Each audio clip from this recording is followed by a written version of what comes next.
ሰላም ውድ ቤተሰቦቻችን የአይቲቪ የመረጃ ሰዓቶቻችን አሁንም ይቀጥላሉ።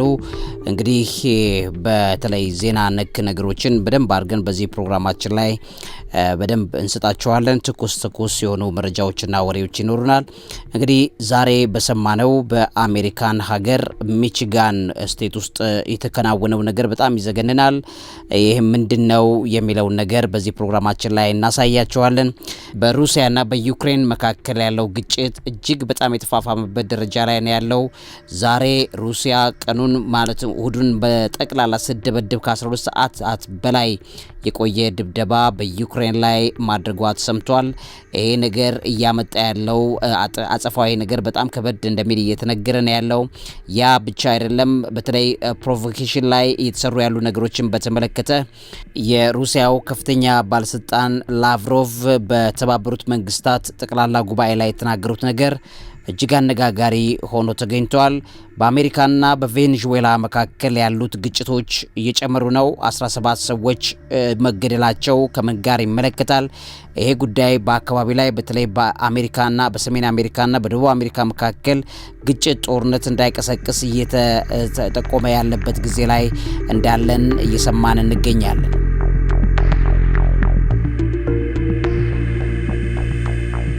እንግዲህ ውድ ቤተሰቦቼ ወደ መረጃዎቻችን እንለፍ። ዛሬ በአሜሪካን ሀገር የተከናወነው ነገር በጣም ከበድ የሚል ነው የሚሆነው። እንግዲህ የአንድ ሙሉ ቤተክርስቲያን ነው ያቃጠሉት በሚቺጋን። ይሄ በቃጠል ብቻ አይደለም፣ ሹቲንግም ነበረው ወይም ደግሞ ተኩስ ልውጦችም ነበሩበት። ገዳይ ሁለት ሰዎችን ገድሏል። አንድ ሰው ሆስፒታል ከገባ በኋላ መሞቱ ተነግሯል ማለት ነው። ይሄ ባለበት ደረጃ ላይ የሆነው ነገር በጣም ከባድ እንደሆነ እየተነገረ ነው። ፕሬዚዳንት ትራምፕም ወጥተው ዘግናኝ የሚል ገልጸውታል። ጥቃቱን በቤተክርስቲያን ላይ የተደረገ ጥቃት ነው። እንግዲህ ሰዎች ተገለውበታል። በጣም ብዙ ሰዎች ቆስለዋል። ምናልባትም ከ9 ያላነሱ ሰዎች መቁሰላቸው የተነገረ ይገኛል። ይሄን ነገር በተመለከተ እየተነገረ ያለው አፕዴትድ የሆነ ያለው መረጃ ሲሰማ በጣም ከበድ ያሉ ነገሮች እንዳሉበት እየተነገረ ይገኛል። በአሜሪካ ውስጥ እንግዲህ እንደምታውቁት ከጊዜ ወደ ጊዜ ጠላትነት እየጨመረ ይገኛል። በተለይም ደግሞ በእምነት አክራሪነት ላይ መሰረት ያደረጉ ልዩነቶች እየተለጠጡ እንዳሉ የሚያሳይ ነገር እንደሆነ እያየን ነው። እንግዲህ በሚቺጋን ውስጥ ሞርሞን በሚባል በቤተክርስቲያን ወይ የሞርሞኖች አስተምሮት ባለበት ቤተክርስቲያን ላይ ነው ይሄ ጥቃት የተፈጸመው። እንደምታውቁት የሞርሞኖች አስተምህሮት ለወጥ ይላል። ማለትም ከተለመደው አስተምህሮት የክርስትና አስተምህሮት ለየት የሚል ነገር እንዳለበት ይታወቃል። እነዚህ በተለይ ላተር ዴይ ሴንት ቸርችስ ነው የሚባሉት። በተለይ የሚደረጉ አታኮች ወይም ጥቃቶች በየጊዜው እነዚህ አካላት ላይ ጠንከር ያለ እንደሆነ ይታወቃል። ከ1901 እስከ 2000 ዓ.ም በጣም በርካታ ጥቃቶች በእነዚህ አብያተ ክርስቲያናት ላይ ጥቃት ደርሷል። በ21ኛው ክፍለ ዘመን እስከ 2010 ብቻ ብታዩ እንኳ 2010 በዲሴምበር 7 ገንመን እንደዚህ ጥይት የታጠቀ ሰው መጥቶ ኦኪራ ማውንት ኡታህ ቴምፕል በሚባለው ቴምፕላቸው ላይ ጥቃት ፈጽመዋል። አይወደዱም በአሜሪካ ውስጥ እነዚህ የእምነት አይነቶች ማለት ነው። በ2021 ጀምሮ እስካሁን እንኳ ባለው በትንሹ በጣም ብዙ ወደ 60 ወይም 40 የሚጠጉ ጥቃቶች በተደጋጋሚ ደርሶባቸዋል። ማለትም በቀጥታ በጣም ለመዘገብ የማይችል ስለሆነ ነው እንጂ በጣም በብዙ መልኩ የሚታወቁ ጥቃቶች ወይም ደግሞ አለመወደዶች የሚታይበት እምነት እንደሆነ ይታወቃል። ሞርሞን የሚባሉት አሁን በዚህ በሞርሞን ክርስትና ተች ናቸው። ያው ሞርሞን የሚባለው እንደሚታወቀው የኖትራንቲሬን የሚባልና ሪስቶሬሽኒስት ክርስቲያኒቲ የሚባል ዶሚኔሽን ያላቸው። ይሄ ሪስቶሬሽኒስት የሚባለው የመጀመሪያዎቹን የክርስቶስ ተከታይ ሐዋርያትን መሰረት አድርጎ የተያዘ ዲዛይን የተደረገ አይነት ነው። ረጅም ዘመን የቆየ የነበረ እምነት እንደሆነ ይታወቃል። ሞርሞኒዝም በሚባል አስተሳሰብ ውስጥ ጆሴፍ ስሚዝ የሚባል ሰው በኒውዮርክ በ1820ዎቹ የመሰረተው እምነት እንደሆነ ይታወቃል። የቅድስት ሥላሴን አንድነትና ሶስትነት የማይቀበሉ አይነት ናቸው። በጣም ለየት ያለ እምነት አይነት ታይፕ ያላቸው ናቸው። እንግዲህ እነዚህ ሰዎች የያዙትን እምነትና በጣም በተለይ ኦከልት የሆኑ ወይም በብዙ መልኩ የሚታሙ ነገሮችም ከጀርባ ያለበት እምነት ነው። እንግዲህ ሞርሞኖች ላይ ነው ይሄ ጥቃት የተፈጸመው። አብያተ ክርስቲያናቸው ተቃጥሏል፣ ሰዎች ተገለዋል፣ እንደገና በርካታ ሰዎችን ቁስለኛ ሆነዋል ማለት ነው። ይሄ በአሜሪካ ዛሬ የተከሰተ ነው። እንግዲህ ከጥቃቱ በኋላ የተሰሙ ነገሮችን ማየት እንችላለን። ሰስፔክት የሆነ ወይም ተጠርጣሪ የሆነ ሰው እስካሁን ድረስ ስሙ አልተገለጸም። እንደገና ደግሞ ይሄንን ለመግደል ወይ ለማድረግ ያደረገው ሞቲቭ ምን እንደሆነ በትክክል አልተነገረም።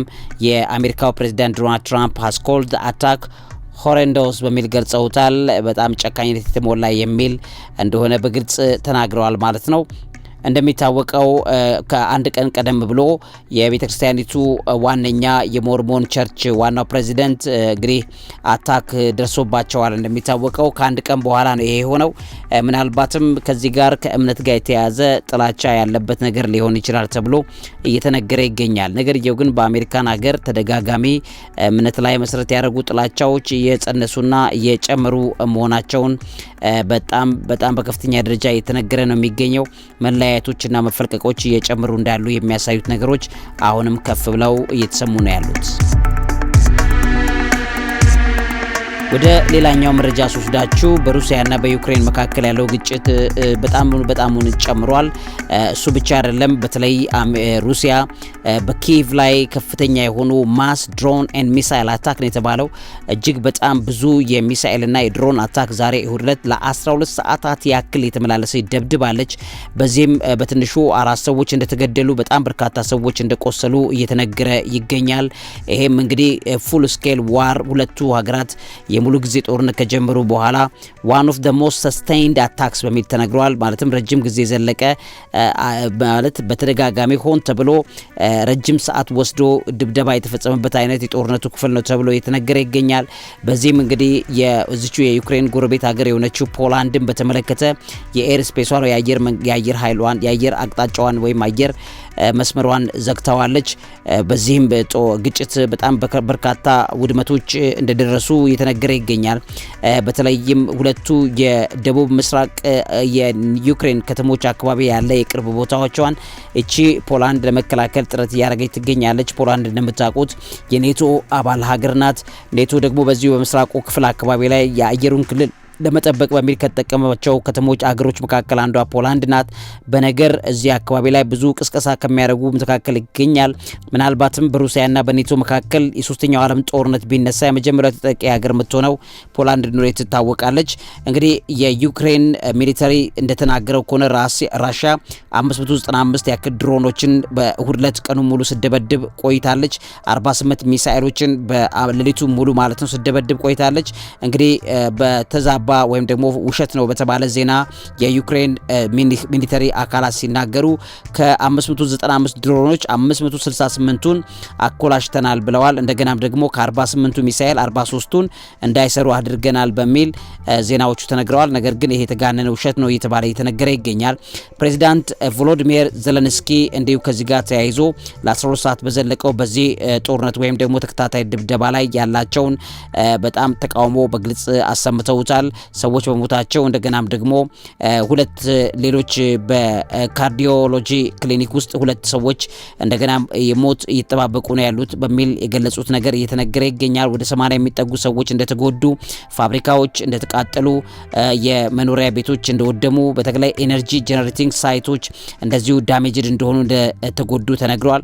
ለዚህም አጸፋዊ ምላሽ ሰሞኑን ዩክሬን በሩሲያ ነዳጅ ማውጫ ተቋማት ላይ ያደረገችው ድብደባ በጣም ጨካኝ ከሚባሉት መካከል ይገኛል።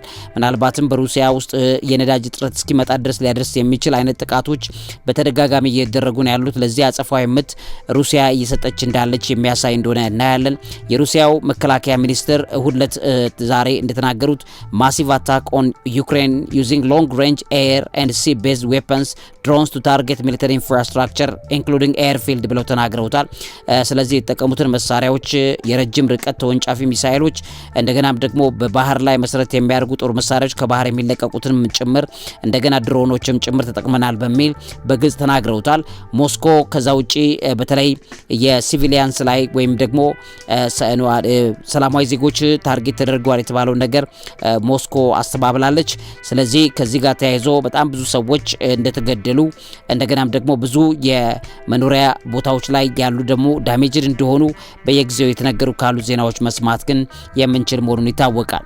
ይሄ ጉዳይ በዚህ ሁኔታ ላይ እንዳለ እንግዲህ የሩሲያው የውጭ ጉዳይ ሚኒስትሩ ሰርጌይ ላቭሮቭ ሰሞኑን በተባበሩት መንግስታት ጠቅላላ ጉባኤ ላይ ቅዳሜ ዕለት ተገኝተው ባቀረቡት አድሬስ ላይ በተናገሩበት ሰዓት በግልጽ ዋርን አድርገዋል፣ አስጠንቅቀዋል። የራሽያ ሚኒስትሪ ፎሬን አፌርስ ናቸው ሰርጌይ ላቭሮቭ ሃዝ ዋርንድ ኔቶ የተባለ እየተነገረ ይገኛል። ኔቶን ማስጠንቀቂያ ሰጥተዋል፣ የአውሮፓ ህብረትንም ጭምር ማለት ነው። ማንኛውም አግሬሽን ከሀገሬ በተቃራኒ የሚመጣ ማንኛውም አግሬሽን ዲሳይሲቭ ሪስፖንስ ይኖረዋል ወይም የማያዳግም ምላሽ ይሰጥበታል በሚል በሀገሬ በሚል ገልጸውታል ማለት ነው። ስለዚህ ይሄ ጉዳይ በጣም ሴንሲቲቭ እንደሆነ እየተነገረ ይገኛል። በተባበሩት መንግስታት ጠቅላላ ጉባኤ ላይ በኒውዮርክ ቅዳሜ ዕለት ላቭሮቭ በዚህ እንግዲህ እንደተናገሩት ምንም አይነት እቅድ የለንም በምዕራባውያን ላይ ጦርነት ለመክፈት፣ ነገር ግን የሚደረግ ፕሮቮኬሽን ካለ አጸፋ የመቱ ከባድ ነው የሚለውን ነገር አስቀምጠውታል።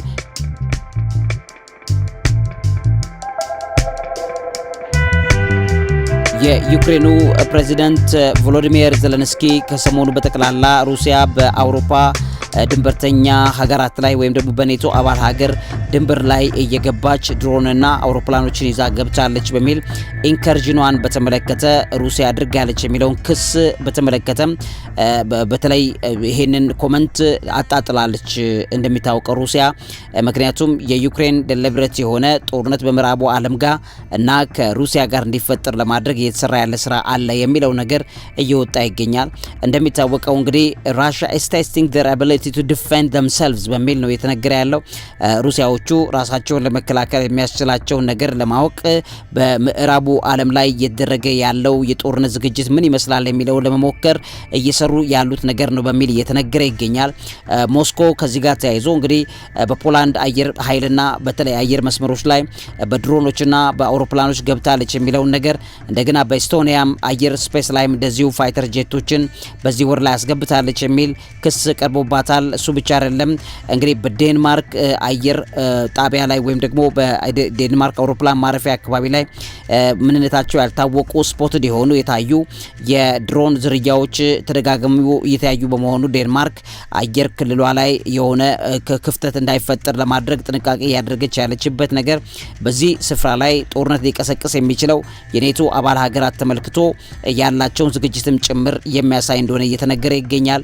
የአሜሪካው ፕሬዝዳንት ዶናልድ ትራምፕ እንደተናገሩት ከሆነ ምናልባትም ከሩሲያ ወደ ኔቶ አባል ሀገራት መስመር ላይ ጠልቀው የሚገቡ አውሮፕላኖች ካሉ ምን ይደረግ የሚለው ነገር በተመለከተ መምታት ይችላሉ የሚለው ነገር እውቅና ሰጥተዋል ማለት ነው።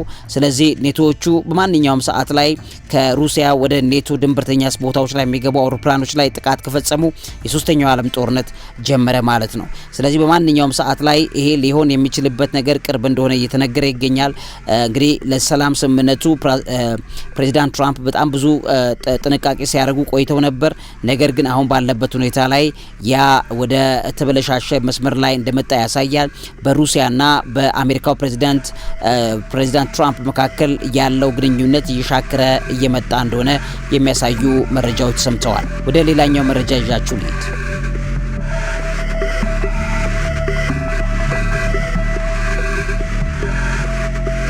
እንግዲህ በአሜሪካና በቬኔዙዌላ መካከል ያሉ ግጭቶች ከጊዜ ወደ ጊዜ የጨመሩ መጥተዋል። የአሜሪካ ኔቪ እንግዲህ 17 ሰዎችን የገደለበት ድብደባ አድርጓል በቬኔዙዌላ ጋር ተያይዞ ማለት ነው። ቬኔዙዌላም እንግዲህ ለዜጎቿ የጦር መሳሪያ ያስታጠቀች ነው የምትገኘው። አሜሪካን በተመለከተ ከፍተኛ የሆነ ጠብ እየጨመረ መጥቷል። እንደምታውቁት የመጨረሻው ፕሬዚዳንት የቬኔዙዌላው ሁጎ ቻቬዝ ነበሩ በ2009 እንደምታውቋቸው። እንግዲህ ቬኔዙዌላን በተመለከተ ዲፌንድ ለማድረግ በብዙ መልኩ የሰሩ ሰው እንደነበሩ ይታወቃል። ከዛ እንግዲህ ሁጎ ቻቬዝ በወቅቱም ሲናገሩ we have to be a country capable of defending every last inch of our territory so no one comes to mess with us በሚል የተናገሩበት ጊዜ ይታወቃል። ማንም ሰው መጥቶ ድንበራችንን አልፎ ወይም ደግሞ ሀገራችን ክብራችንን አልፎ ምንም ማድረግ እንዳይችል በተለይ አሜሪካን መጠቆማቸው ነው። በዚህ ሁኔታ ላይ አንድም ኢንች አልፎ መምጣት እንዳይችል እያንዳንዱን ሰው በጦርነት ማብቃት ያስፈልጋል የሚለው የእሳቸው አስተሳሰብ እንደሆነ ይታወቃል። እንግዲህ ይሄ ባለበት ደረጃ ላይ የሚታወቁ ዜናዎች ከጊዜ ወደ ጊዜ ከአሜሪካና በቬኔዙዌላ መካከል እየጠነከሩ መጥተዋል።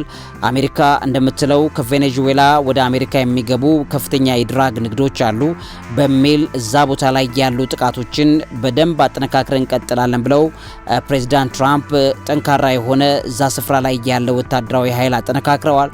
በዚህም የተነሳ እንግዲህ 17 ሰዎች ያሉበት ኦንቦርድ ያሉበት ጀልባ ተመቷል። ሰዎቹ ተገለዋል። በቬኔዙዌላ ወደ አሜሪካ እየገባ ያለ ነው በሚል አሜሪካ ለድራግ ንግድ ከቬኔዙዌላ እየገቡ ያሉ ሰዎች ናቸው የገደልኩት እነሱ ነው ብላለች። ይሄ ጉዳይ ደግሞ በተለይ በቬኔዙዌላው መከላከያ ሚኒስትር በቭላዲሚር ፔድሪኖ አንደበት መሰረት ሲታይ ነን ዲክሌርድ ዋር ወይም ደግሞ ያልታወጀ ጦርነት ወይም ይፋ ያልሆነ ጦርነት በአሜሪካ ታውጆብናል በሚል ተናግረዋል። የሀገሪቱ ፕሬዝዳንት ኒኮላስ ማዱሮ እንደዚሁ swiftly called the militia into active duty በሚል እየተነገረ ይገኛል። የሀገሪቱን ሚሊሻ በፈጣን የጦርነት ዝግጅት ላይ መሆን አለበት የሚለው ነገር በግልጽ እየታየ ይገኛል ማለት ነው። ከአሜሪካዎቹ ጋር ያለው ጠብ ከጊዜ ወደ ጊዜ እየጨመረ እንዳለ ይታወቃል። እንደሚታወቀው በአሜሪካ በተለይ በዶናልድ ትራምፕ ምርጫ ላይ ከተሰሩ ስራዎች መካከል አንዱ ስደተኞችን ወደ አሜሪካ እንዳይፈልሱ ማስቻል እንዳይኖር ማድረግ ነው የሚለውን ነገር በተመለከተ ፕሬዚዳንት ትራምፕ ያላቸው አቋም ይታወቃል። ይሄም በተመለከተ ታርጌትድ ከሆኑ ወይም ከታለመላቸው የሀገራት ሰዎች መካከል አንዱ የቬኔዙዌላ ተወላጆች ናቸው። ነገር ግን በድራግ በማሳበብ ወይም በእጽ በማሳበብ ከቬኔዙዌላ ወደ አሜሪካ የሚገቡ ዜጎቿን የመግደል ስራ እየሰራች ነው አሜሪካ ተብሎ እየተነገረ ይገኛል። ፕሬዚዳንት ትራምፕ በግልጽ የማዱሮን መንግስት የድራግ ንግድ ወይም የአሽሽ ንግድ ወደ አሜሪካ የሚያጣጥፍ ነው በሚል ተናግረዋል። ነገር ግን የማዱሮ መንግስት እንደተናገሩት ከሆነ የትራምፕ አድሚኒስትሬሽን ይሄንን የሚያደርገው በተለይ የማይግራንት ወይም ደግሞ ስደተኞችን ከአሜሪካ ወደዚሁ ለመመለስ እንደገና ደግሞ ከዚሁ ከኛ ወደ አሜሪካ የሚሄዱትን ደግሞ ለማስተጓጎል እየገደሉ የሚሰሩ ስራ ነው በሚል በግልጽ ተናግረዋል ማለት ነው። እንግዲህ ከዚህ ጋር ተያይዞ በጣም በርካታ ነገሮች እየተሰሙ ነው የሚገኙት። አሜሪካ እንግዲህ በካሪቢያን አካባቢ ላይ ወታደሮቿን በጠቅላላ አስፍራለች። በጣም ከፍተኛ የሆነ የወታደር አቅም ነው ያሰፈረችው። በጣም ብዙ የአሜሪካ የጦር ጀልባዎች በጠቅላላ በዚህ ስፍራ ላይ ተሳትፈዋል። F-35 የሚባሉ ተዋጊ ጀቶቿን አሜሪካ አሰልፋለች። ድሮኖቹን፣ ሰርቪላንስ ኤርክራፍቶችን በተለይ በፖርቶሪኮና አካባቢ ላይ አስፍራለች። እንደሚታወቀው በኩባ ፖርቶሪኮ ባሉት ደሴታማ ቦታዎች ላይ አስቀምጣለች። እንደምታውቁት ፓናማ ወሳኝ የምትባለውን ቦታ ሁሉ በዚህ ደረጃ ላይ አድርገዋል። ቬኔዙዌላ በተለይ ካራካስ በሚባለው የቬኔዙዌላ ዋና ከተማዋ አካባቢ ላይ ያሉ ነገሮችን ለመቆጣጠር የሚያስችለውን የውሃ ክፍል ከፖርቶሪኮ አቅጣጫ ላይ በተለይ የካሪቢያን ባህር ላይ ያሉትን ቦታዎች በመቆጣጠር አሜሪካ እየሰራች ያለችው ነገር ሲታይ ነገሮችን አካባቢዎችን ወደ ጦርነት ይዞ ለመሄድ እየተሰራ ያለ ስራ ያለበት ነው የሚለውን ነገር እየተናገሩ ይገኛሉ ተንታኞች። እንደሚታወቀው ሩሲያም በተለይም አሜሪካ በቬኔዙዌላና በዛው ደቡቡ የአሜሪካ ክፍል ላይ የምታደርገውን የወታደራዊ ጣልቃ ገብነት የወታደራዊ ስርዓትን ተመልክቶ የምታደርጋቸው ስርዓት አልበኝነቶች ሊቆሙ ይገባል በሚል ሩሲያ መናገሯ ይታወቃል። ነገሮች ግን በተለያዩ መልኩ እየተጋጋሙ እየሄዱ ያሉበት ጊዜ ላይ እንዳለን ልናስተውል ይገባል ማለት ነው። ውድ ቤተሰቦቼ ፕሮግራሙን ስለተከታተላችሁ እግዚአብሔር ያክብርልኝ። እውቀት ታላቁ እግዚአብሔርን ታከብራለች።